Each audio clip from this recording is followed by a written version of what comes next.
आजकल पास्टरों को देखो कैसी दुकान को भरते हैं। कलीसिया में विश्वासी जाएंगे, 10 मांस डालेंगे, पैसा मिलेगा, अपने घर को बनाएंगे, अपने बच्चों को विदेश भेजेंगे। कहां पर भेजेंगे? America, London. एक बाप की औलाद हो तो अभी निकलो और प्रचार करना शुरू कर दो। गांव गांव में जाओ, घर घर में जाओ, नगर नगर में जाओ, प्रचार करो, तो हम जाने कि तुम्हारा प्रचार सही है और परमेश्वर तुमको खड़ा किया है।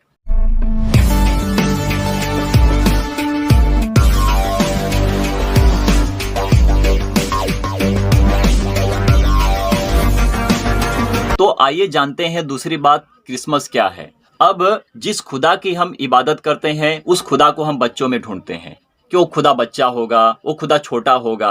अरे मेरे भाई, जिस तरह से भगवान के ऊपर नजर डालते हैं, जिस तरह से हम देवी देवता के ऊपर नजर डालते हैं, उनके माता पिता अपने हैं, उनसे वो पैदा हुए हैं। हम मनुष्य भगवान हैं तो अवश्य है कि हमारे माता पिता हैं। हम अपने माता पिता का आदर करते हैं क्योंकि परमेश्वर का बाप, पिता, माता कोई नहीं है, परमेश्वर अकेला है। बाइबल में मैं एक स्पष्ट बात बता रहा हूं आप लोगों को, यदि किसी के पास सच्चाई का वचन है, यदि कोई मुझसे ज्यादा जानता हो तो मुझे साबित करके दिखा दे कि प्रभु यीशु मसीह ने पवित्र शास्त्र बाइबल में कहां पर कहा है कि मरियम मेरी मां है। प्रभु यीशु मसीह ने मरियम को आदर दिया, विश्वास दिया और उसका आदर करते हुए कहा कि हे नारी, तुझे मुझसे क्या काम है। प्रभु यीशु मसीह ने मरियम को नारी का दर्जा दिया है। इसका मतलब समझते हैं, प्रभु यीशु मसीह की वो मां नहीं ठहरी हो।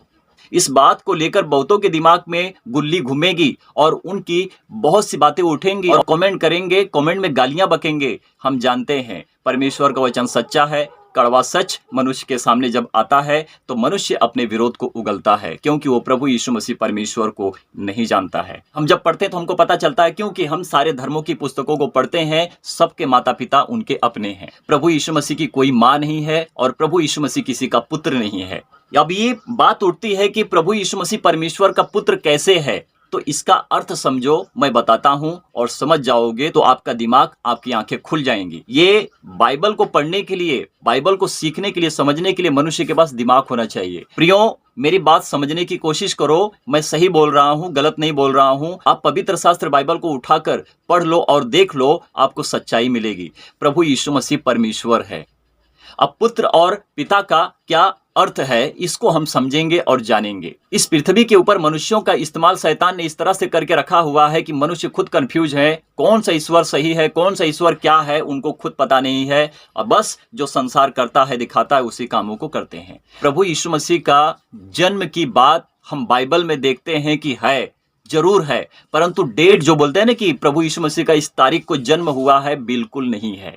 क्रिसमस जो लोग मनाते हैं, क्रिसमस मनाना गलत नहीं है, परंतु क्रिसमस को लोग गलत तरीके से मनाते हैं, वो गलत है। क्योंकि जब परमेश्वर किसी को बनाता है तो वो उसके पुत्र ही ठहरते हैं। यदि परमेश्वर मनुष्यों को रचा और बनाया तो हम परमेश्वर के पुत्र और पुत्रियां ही ठहरे हैं।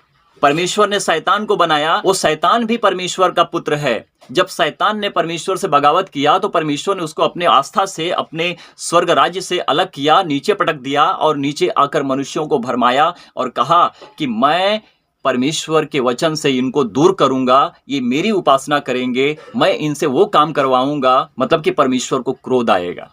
तो परमेश्वर को रिस इसलिए आता है कि शैतान ने मनुष्यों के जीवन में घुसकर उनसे गलत काम करवाया। क्या करवाया मैं बताता हूं। शैतान का काम क्या है? शैतान व्यभिचार करता है तो मनुष्य भी व्यभिचार करते हैं। शैतान पाप करता है तो मनुष्य भी पाप करते हैं। शैतान नशा करता है तो मनुष्य भी नशा करते हैं। पर इसका मतलब क्या शैतान सच में नशा करता होगा? नहीं, शैतान नशा नहीं करता है, शैतान पाप नहीं करता है, शैतान गलत मार्ग पर नहीं जाता है, परंतु शैतान मनुष्य से ये सब करवाता है क्योंकि शैतान परमेश्वर को जानता है। शैतान प्रभु यीशु मसीह को जानता है। प्रभु यीशु मसीह को शैतान क्या कहता मालूम है? जो तुम्हारे हाथ में पत्थर है, मैं जानता हूं कि तुम इससे कहोगे तो रोटी बन जाएगा। शैतान को पता था कि प्रभु यीशु मसीह क्या चीज है और शैतान को यह भी पता है कि प्रभु यीशु मसीह कहां से आया है। शैतान पवित्र शास्त्र बाइबल के हर एक वचन से वाकिफ है। वाकिफ का मतलब कि जानता है, वो सब कुछ जानता है। पर परमेश्वर जिस तरह से मनुष्य को मार कर जिला देता है, शैतान वो काम नहीं कर सकता है क्योंकि मृत्यु और जीवन सिर्फ प्रभु यीशु मसीह परमेश्वर के हाथ में है, शैतान के हाथ में नहीं है। शैतान आपके शरीर के साथ खेलेगा, आत्मा के साथ कभी नहीं खेलेगा। शैतान शरीर का घात कर सकता है, परंतु उससे डरो जो आत्मा और शरीर और प्राण का तीनों का घात कर सकता है, वो परमेश्वर प्रभु यीशु मसीह है। प्रभु यीशु मसीह कहते हैं, पवित्र शास्त्र बाइबल यूहन्ना की पुस्तक को जब हम पढ़ते हैं, प्रभु यीशु मसीह कहते हैं, मैं तो अपने पिता के नाम से आया हूं, तो मुझ पर विश्वास नहीं करते, मेरा निरादर करते हो। परंतु जो कोई अपने नाम से आता है, तुम उसका आदर करते हो, विश्वास करते हो, उसका तुम अपना परमेश्वर बना लेते हो। समझे इस बात को? वो देह को धारण किया था, परमेश्वर का जन्म नहीं होता है। यदि परमेश्वर का जन्म हुआ था तो उसका बर्थ डेट कहां है? किस दिन को जन्म लिया था वो? 25 दिसंबर को जब आप मनाते हो कि प्रभु यीशु मसीह का जन्म हुआ है, ये प्रभु यीशु मसीह का जन्म आया कहां से? पवित्र शास्त्र बाइबल तो इसकी गवाही नहीं देता है, लिखा भी नहीं है। सेंटा क्लॉस जो शैतान पर दर्शाता है, सेंट निकोलस जो इस पृथ्वी के ऊपर प्रभु यीशु मसीह की मृत्यु के बाद आया था, 280 ईस्वी सदी में आया था वो। कौन? Santa Claus. सेंटा क्लॉस मतलब कि सेंट निकोलस। अब यहां से बात शुरू होती है कि प्रभु यीशु मसीह का 25 दिसंबर को जन्म हुआ। बाइबल इसकी गवाही नहीं देती है।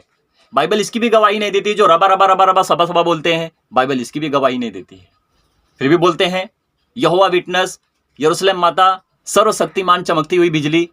रबा रबा का क्या मतलब है? इससे क्या साबित होगा कि आप परमेश्वर के धर्मी हो? जब मनुष्य नहीं जानता है, स्वर्गदूत नहीं जानता, सिर्फ परमेश्वर जानता है। प्रभु यीशु मसीह कहते हैं मांगो तो तुम्हें दिया जाएगा। हम मांगते हैं परमेश्वर से, तो क्या रबा रबा मांगते हैं कि हम समझ नहीं पाएंगे? स्वर्गदूत समझ नहीं पाएंगे, सिर्फ परमेश्वर ही जानेगा। परमेश्वर जो देगा हमको पता नहीं चलेगा। ये कैसी मूर्खता है? मनुष्य मूर्ख बना रहे हैं तुमको, और तुम कलीसिया में जा रहे हो, तुम खुद मूर्ख बन रहे हो। इसीलिए कि वो अपनी दुकान को चला रहे हैं, दशमांश मांग रहे हैं, अपने पेट को भरने के लिए सारा काम कर रहे हो।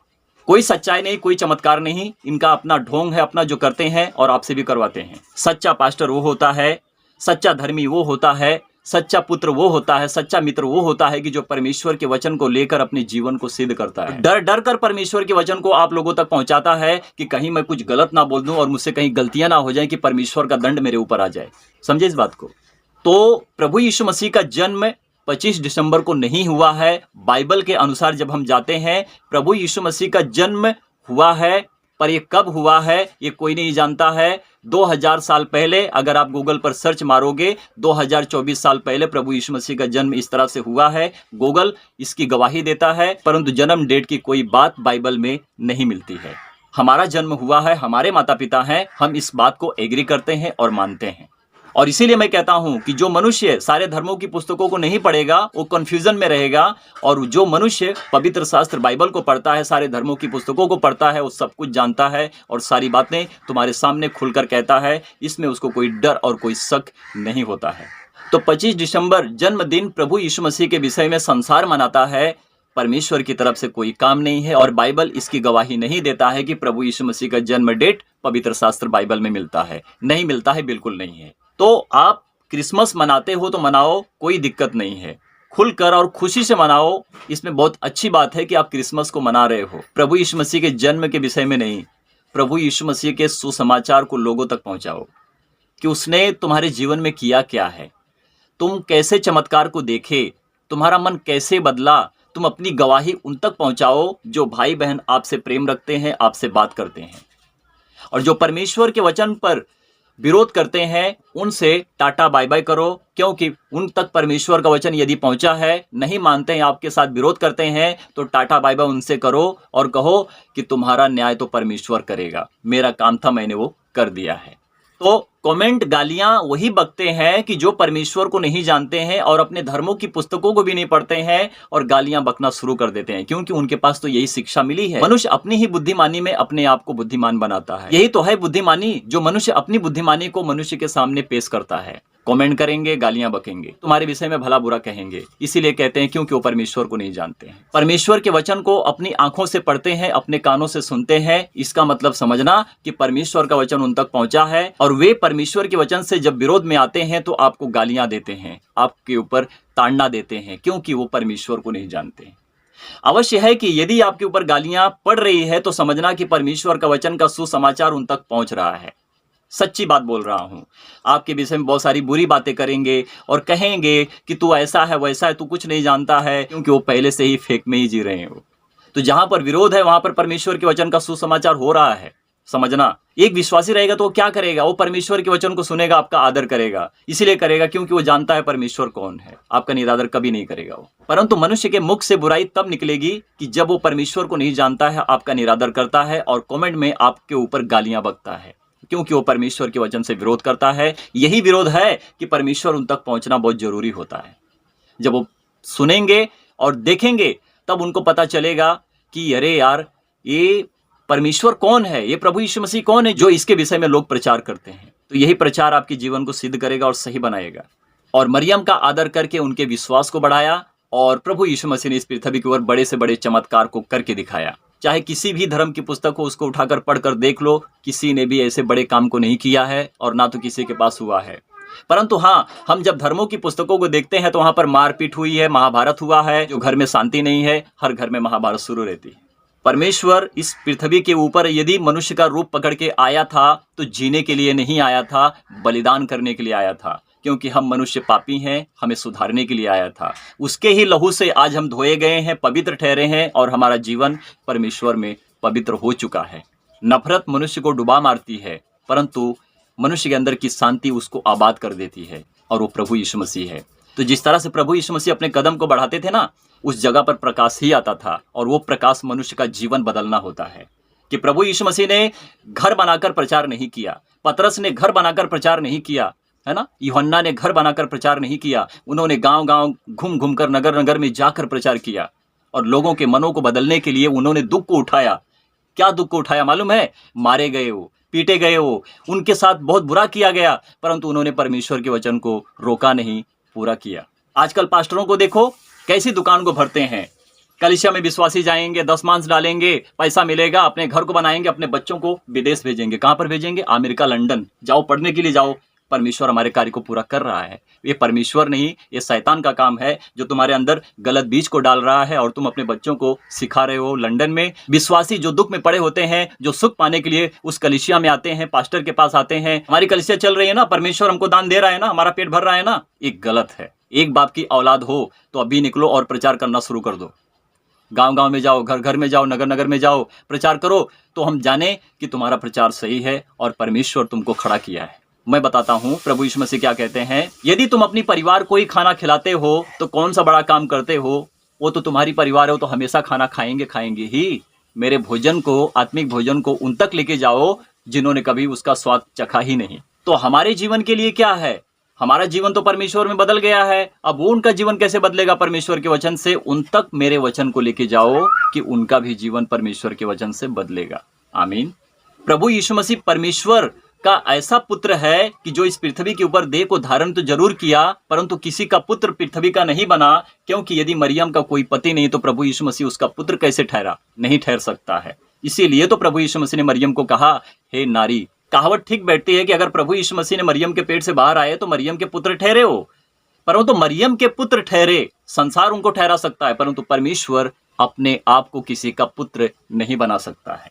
तो आत्मा बड़ा है, आत्मा किसी को दिखाई नहीं देता, आत्मा परमेश्वर है, और वो पुत्र शरीर जो प्रभु यीशु मसीह है परमेश्वर का मंदिर बना, और उसी मंदिर में परमेश्वर का आत्मा आकर प्रवेश किया। तो आत्मा और पुत्र दोनों एक हुए, मतलब कि शरीर और आत्मा दोनों एक हुए, वो परमेश्वर हो गए। तो प्रभु यीशु मसीह ने क्या कहा? मैं और पिता एक हैं। तो जब पिता बड़ा है, पुत्र छोटा है, दोनों एक हुए, तो उसमें छोटा बड़ा घटा कौन? कोई नहीं, क्योंकि दोनों बराबर एक है। तो समझ मनुष्य के पास होनी चाहिए, ज्ञान परमेश्वर का मनुष्य के पास पहुंचना चाहिए, तभी वो ज्ञानवान होगा। मनुष्य अपने शरीर पर घमंड करे तो क्या लाभ है? मेरा घमंड तो परमेश्वर के ऊपर है, और मैं जो करता हूं परमेश्वर जानता है। परमेश्वर सही काम को करवाता है, शैतान बुरे काम को करवाता है। यदि आपको बुरा बनना है तो शैतान आपका इस्तेमाल करता ही है और आपसे बुरा काम करवाते ही रहेगा। तो अच्छा बनने में अच्छाई है, बुरा बनने में बुराई है। बुराई हमको नरक तक लेके जाती है, सच्चाई हमको स्वर्ग तक लेके जाती है। प्रभु यीशु मसीह कहते हैं, धन्य हो तुम जो मेरे वचन को लोगों तक पहुंचाते हो, क्योंकि तुम परमेश्वर को देखोगे। तो अवश्य है कि हम परमेश्वर को देख रहे हैं। हम वो ख्वाब ना देखें कि हम स्वर्ग में कब जाएंगे, हम वो ख्वाब ना देखें कि हमारे लिए नर्क कब ठहरेगा। हम वो ख्वाब देखें कि हम इस पृथ्वी के ऊपर रहकर परमेश्वर को कैसे सच्ची महिमा देने की योग्य बन सकते हैं। यदि आपकी सच्चाई यहीं पर साबित होगी तो यही सच्चाई पृथ्वी आपके लिए स्वर्ग होगी, और इसी स्वर्ग से आप उठाए जाओगे, आप तीसरे स्वर्ग में जाकर पनाह पाओगे। 3 यरूशलेम हैं, एक पृथ्वी है, एक आकाश। जो बादल देखते हो ना, बादल के नीचे वहां पर भी पक्षियां उड़ती हैं। कौन से पक्षियां? उस पक्षी की मैं बात कर रहा हूं जो शैतान है, आकाश के नीचे घूम रहा है। तो स्वर्ग कितने हैं? स्वर्ग 3 हैं। यरूशलेम कितने हैं? यरूशलेम 3 हैं। एक स्वर्ग नीचे है पृथ्वी, और दूसरा स्वर्ग ऊपर है आकाश, और उसके ऊपर जो स्वर्ग है परमेश्वर, तो तीसरे पर परमेश्वर बैठा हुआ है। तो हम क्या कहते हैं? पिता भी है, पुत्र भी है, और क्या है? पिता, पुत्र और पवित्र आत्मा। पिता कहाँ पर है? ऊपर है। कहाँ पर? ऊपर। स्वर्ग में पिता है, और नीचे कौन है? पुत्र है। और पवित्र आत्मा कहाँ है? वही पुत्र पवित्र आत्मा का रूप पकड़ के आज हमारे साथ है और हमारे शरीर में रहता है। चैलेंज देता हूं मैं, बाइबल में अगर साबित करके दिखा दो कि प्रभु यीशु मसीह का जन्म इस डेट को हुआ है, तो उस दिन से मैं मान लूंगा कि प्रभु यीशु मसीह का जन्म हुआ है और प्रभु यीशु मसीह संसार का पुत्र है। और मैं जानता हूं कि परमेश्वर का जन्म डेट नहीं आता है, और हम परमेश्वर का हम जन्मदिन नहीं मना सकते हैं। देखिए भाइयों, मैं सही बात बताता हूं, क्योंकि मैंने भी प्रभु यीशु मसीह का जन्मदिन मनाया है, पर मैं परमेश्वर को नहीं जानता था, प्रभु यीशु मसीह को नहीं जानता था। मैं गलत था और गलत कर रहा था, इसीलिए कि मुझे बाइबल के बारे में कोई ज्ञान नहीं था। मैं पास्टर के पास घूम रहा था, कभी भी एक संडे को भी मैंने चुकाया नहीं होगा। मैं हर समय पास्टर के पास जाता था। जब पास्टर मुझसे दूर हुआ, अपने जगह पर गया और मैं अकेला हो गया, तो परमेश्वर ने मुझसे बात किया और कहा, आज से तू पास्टर है और मैं तुझे सारा ज्ञान दूंगा और सिखाऊंगा। और मैं कहता हूं ना कि मैंने जो मांगा परमेश्वर ने उससे बढ़कर मुझको दिया है, और मेरे लिए कोई घाटा नहीं है और कोई कमी नहीं है। मैंने मांगा, पाया। मैंने ढूंढा, मुझे मिला। मैंने खटखटाया, परमेश्वर ने मेरे हृदय के द्वार को खोला और मुझसे बात किया और मेरे अंदर समाया। पवित्र आत्मा, परमेश्वर मेरे साथ रहता है। परमेश्वर की महिमा हो। आमीन, आमीन और आमीन।